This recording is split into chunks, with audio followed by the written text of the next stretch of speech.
Hello, friends, and welcome to another edition of Orange Weekly, presented by Krause Health, Brent, Nate Mink, syracuse.com, reporters for hire, ready to talk Syracuse football with you.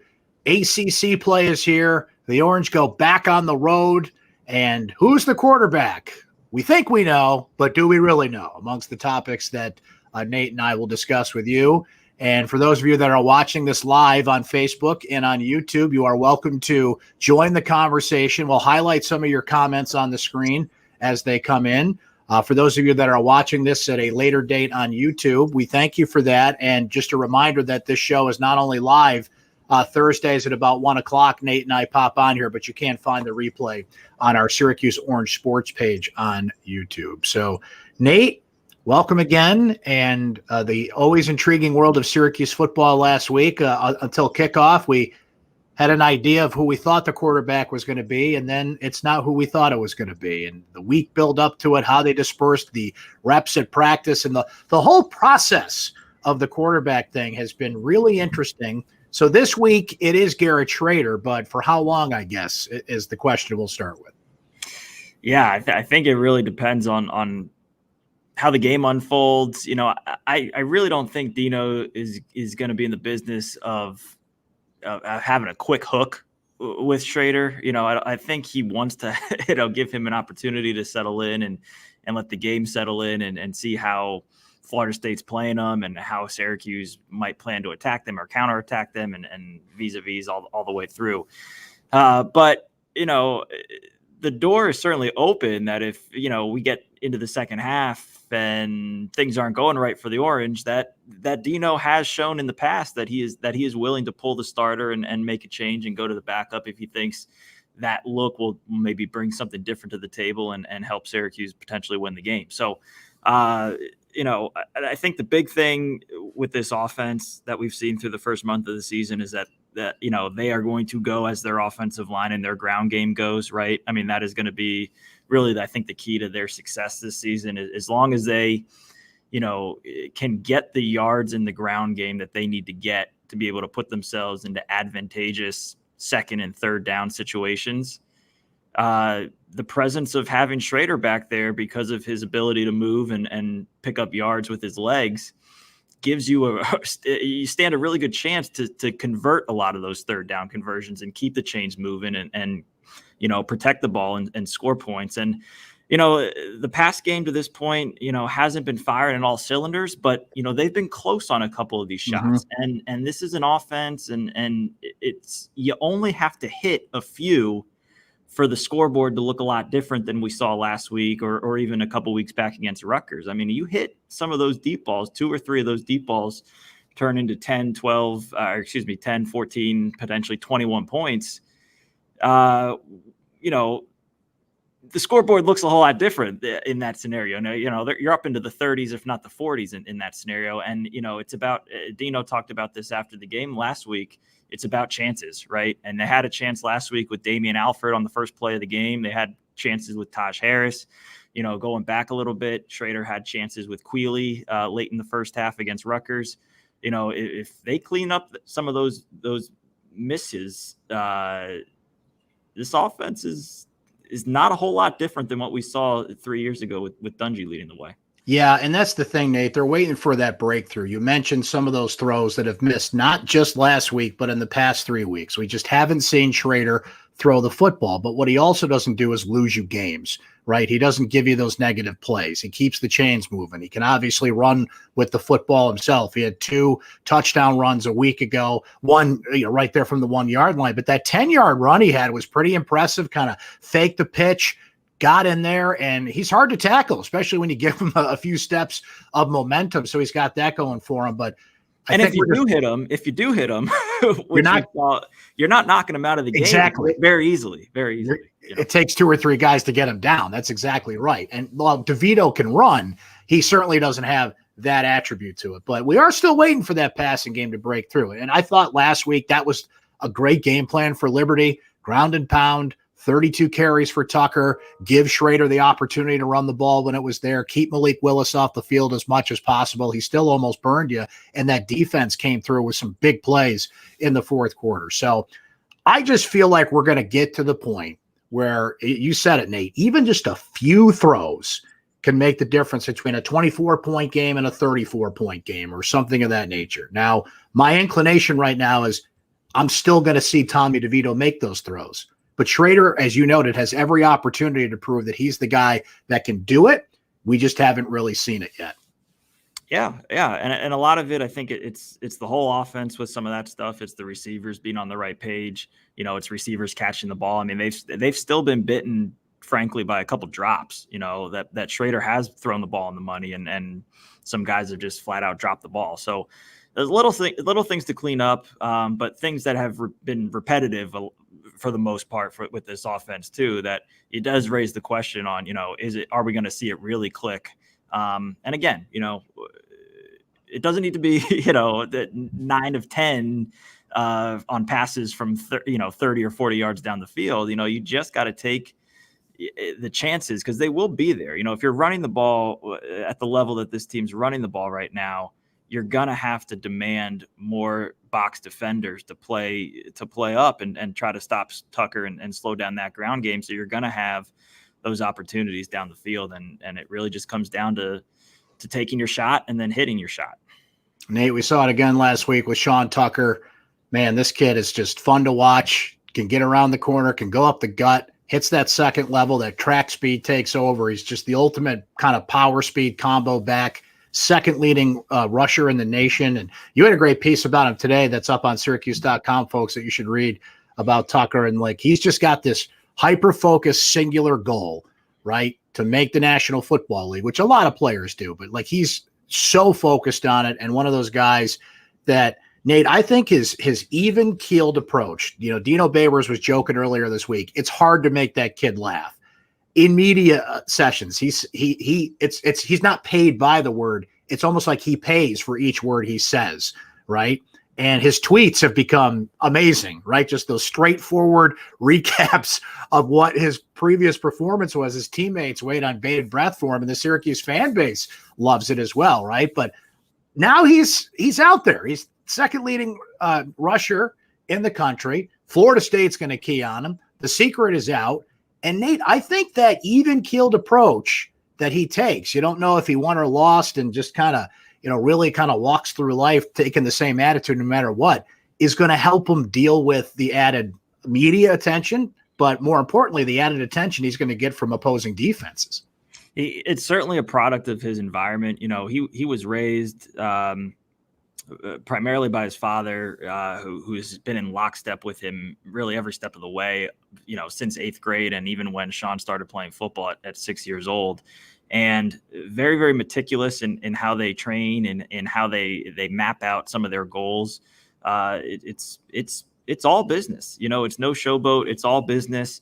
And that's the way they've always done it. And it's hard to say they should do it a different way when the results to this point have been so successful. When you think about the trajectory of Sean's, football career, wanting to play at a private Catholic league school down in the Baltimore DMV area, wanting to play for a major Division I FBS program. And now obviously, the mission, so to speak, is getting drafted into the National Football League. When you've checked off the first 2 goals in your football life, it's hard to think, we should be doing things a different way with Tuck. You're right. He is so even keeled. The way his dad explained it to me was very interesting. It's that, football is obviously a very emotional game. You see celebratory roars after big plays, but it's sometimes those even keeled guys that are the most likely to be able to bounce back when things go wrong or go sideways. It's that whole don't get too high, don't get too low approach, where you see in the past, and I'm just pulling out an example. You take a team maybe like Louisville 3 years ago at the end of the Bobby Petrino era, right? Where, you just looked at that team and you saw it and you thought, well, they just flat out quit. And I think, it's kind of it's in that same school of thought, right? It's that when things go poorly, it's sometimes hard to turn some kids around and get them to correct their mistakes and really buy in and believe that they can turn it around with a guy who's, if you're so steady, if you're so neutral the way, it's so easy to kind of bounce back from adversity. And I think Tuck, really embodies that. And, we'll see how he responds. This is the first time the community is really getting to know him and embrace him. We saw what he did last year, running for 600 plus yards as a freshman, when he was in and out of the lineup, when he didn't even start the year on the 2 deep, when he, wasn't even, nobody saw him in person. He was running behind, frankly, a pretty bad offensive line last year. And I think the fact that he was able to do what he did last year behind that line reinforces the fact that this kid is special. And we're seeing now that he has a line in front of him that is moving bodies and moving defenders out of the way, that he is every good as we thought he was last year. And moving forward, we still might not know how good he is because he's still so new to this. And what you brought up there about that even-keeled approach and everything, but it's also old school, right? Because we're in a TikTok, Instagram, NIL, look at me era, and I don't begrudge them for that. That's just the world we live in today. Kids are excitable. They like to promote themselves, and they have every right to do that. Whereas Tucker just has no interest in that. And now he's stepping into one of the more high-profile discussions out there, and that's the number 44. And as he reiterated this week, he would take it if offered. And a lot of people are very sensitive about that still. Even Dino said this week, that's not me. That's on the committee, the mysterious committee. I mean, we know certainly the players that wore the 44, right? But like how it works and when they get together to make these decisions on that. So it's just interesting that the most low-key player is one of the more successful players and could be the most high-profile player on the team in terms of wearing that number if it gets to that point. But no matter what number he wears, Nate, he's the most high-profile and featured player on that team. So if you're Florida State, and this goes back to what we were saying about Schrader and DeVito and the quarterback situation, like teams are just going to sell out to stop Tucker and make Syracuse beat them one way or the other. I guess the question is, does Florida State have the type of defense and the type of team that can do that? They're good up front, and Florida State, tends to trust their athletes more than not. I mean, I can see them living very comfortably playing press man on the outside and not having to bring a bunch more defenders into the box to slow down Tucker. I mean, their line is still good. They got some guys who are going to be playing on Sundays on that defensive line for sure. So, whether that's how they started out, I don't know. I don't know what the game plan is going to be, but they'll have to adjust. But Syracuse, I mean, they can counter that too. We've seen them, marry the screen game with the ground game. That we've been seeing them. Really, one of their bread and butter plays this year has been running wide and doing a stretch zone, and getting Tucker out on the perimeter. Because he is so quick and he is, the way they block it, it's, you got to really have a one-on-one matchup with a linebacker or a DB. And, you're going to take your chances with Tucker in that matchup 9 out of 10 times every time. So, they have a good scheme right now. It's going to be up to, quite frankly, the defenses to adjust to this and adjust to a kind of a new way that Syracuse is doing things right now, because, what we all kind of thought we were seeing the last year and a half was that defenses were catching on to what Syracuse's offense had been when Dino first arrived here, and Syracuse, whether it was personnel related and not having the right guys in the lineup, that really didn't have much of an answer to counter what defenses were doing to slow them down. Well, now we're seeing when they do have a healthy complement of players and a full lineup, more or less, and they're going to get Elmore back this week to even add another thumper down there to help Tucker out in the ground game. This is starting to become Syracuse's answer to how defenses have defended them. And, if you're going to put 5 defensive backs out there and Syracuse is going to run at you with guys like Elmore and Max Mang and, obviously those big guys up front with Service and Bleich and Dakota Davis and Bergeron. I mean, these guys are big guys. You better buckle up your chin strap, because Syracuse is going to dare you to stop them at this point running. Well, and Florida State's had a lot of trouble in the first half They have fallen behind in all 4 of their games so far. They played a lot better in the second half in their most recent game against Louisville. It was 31-7 at halftime. They cut it to 31-23. They outgained Louisville in that game total, but they have been slow starters in all 4 games this year. They've given up 30 points to each FBS team they played, and we have to make that distinction, Nate, because they lost to an FCS team as well in Jacksonville State. And that leads me to my next thing, because I think Rob asked a good question here. How close is Florida State to figuring it out and taking off under Mike Norvell?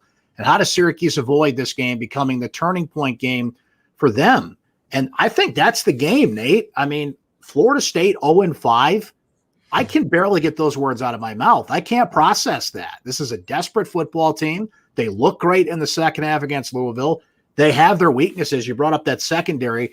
Teams have been able to pick on them a little bit, which is why I think throwing the ball is going to be important no matter how good Sean Tucker plays in this game. But to me, the biggest element here is just you got a dog backed up in the corner that's angry, and, they're desperate. And Mike Norvell was certainly very passionate at a press conference this week about what he's building and how he's building it. The guy's been there 13 games, and he's already on the hot seat. So this is a hot situation for Syracuse to go into, literally and figuratively. It's actually going to be about 90 degrees near kickoff. So keep an eye on that factor as well. There are parallels in some respects to this game and the one 2 years ago, the last time Syracuse played in Tallahassee, last time they played Florida State. It was with Willie Taggart was running the show down there, and Florida State again was getting tired of losing. They were getting frustrated that things weren't taking off as quickly under Willie as as some people maybe thought they should. And the stands. There were a lot of empty bleachers that day down in Tallahassee, and Florida State came out and beat the what out of Syracuse. Jumped out to, I think, a 35-14 score, something like that. I mean, this was not a close game, and Cam Akers was running all over the field. And Florida State, again, not to compare apples to oranges here, but Florida State has another talented back that is averaging up over 9 yards a carry in Corbin. And I'm not saying Corbin's Akers, but Florida State, needless to say, has guys that can do this. And the thought was that, Syracuse walking into a game 2 years ago with their head coach feeling pressure to win, Florida State answered and more or less maybe saved Willie Taggart's job. But as we all found out, they maybe only saved Willie Taggart's job for another, 3-4 games, something like that. So to answer Rob's question, I don't think Florida State is close to turning this around this year. I think the schedule, as we all thought coming into the year, is just a gauntlet for Florida State. I mean, they got to go to Carolina next week after the Syracuse game. They still have Miami and Florida on their schedule. Clemson is still on their schedule. I mean, this is still this was always going to be kind of a murderer's row for Florida State, and the fact that they're already out to 0-4 with the games that they still have left on their schedule, I mean, it's almost outlandish to think they're going to get to 6 wins and get to a bowl game this year. So you're going to have to just kind of swallow that, and I think there is some tension right now down there on how palatable they are to really doing and being committed to a full rebuild, because that is so incongruent to who Florida State is as a football program. The fact that they can't just flip a switch and get better. Now, they are recruiting at a level that we are all accustomed to seeing Florida State recruit now. They have I think their class is ranked right now somewhere around 10, 12, 15. I mean, they are recruiting at a level that they are used to. And even despite the 0-4 start, their top guys have publicly, affirmed their commitment and say they want to be part of the change. So, if you're going to get Florida State at Florida State, a place you've never won, this is the year you do it. This is the year you do it. And we'll see. I mean, every game is going to be tough from here on out. I mean, that's just the nature of the ACC when you're a program like Syracuse. But, you talk about chances and a window of opportunity,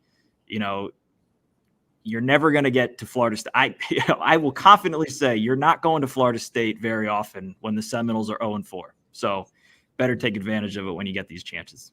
And the environment could be a lot different than usual. I mean, they're going to do the chant and you're going to hear the music and everything, but the natives are restless in Tallahassee, and they are not happy with how things are going. So I don't know if they're going to rally and make that an intimidating environment. But you said it, Nate. Syracuse has never won there. It's going to be a hot day, about 88, 90 degrees or so around kickoff. We'll see how Syracuse handles that. But despite all that, Syracuse comes in the underdog. Florida State's the more desperate team, but the Orange are 4.5-point dogs in this game. So we'll see how it all turns out. I think we'll end on that note for this week. Just a reminder that you can watch us live here on Orange Weekly Thursdays about 1 o'clock. This does archive on our Syracuse Orange Sports YouTube page as well. Look for our coverage Saturday afternoon, 3:30 kickoff. We'll have instant reactions up on syracuse.com Saturday night, and, of course, our coverage into Sunday. Nate, thanks as always. Enjoy the trip to sunny Florida, my friend, and we will talk to you again soon here on Orange Weekly. You think I need the hoodie? You think I need the hoodie when I go down I think there? you're going to need it, man. Get out your best Jimmy Buffett Hawaiian shirt type deal and enjoy the sunshine. The dock shorts will be packed for sure.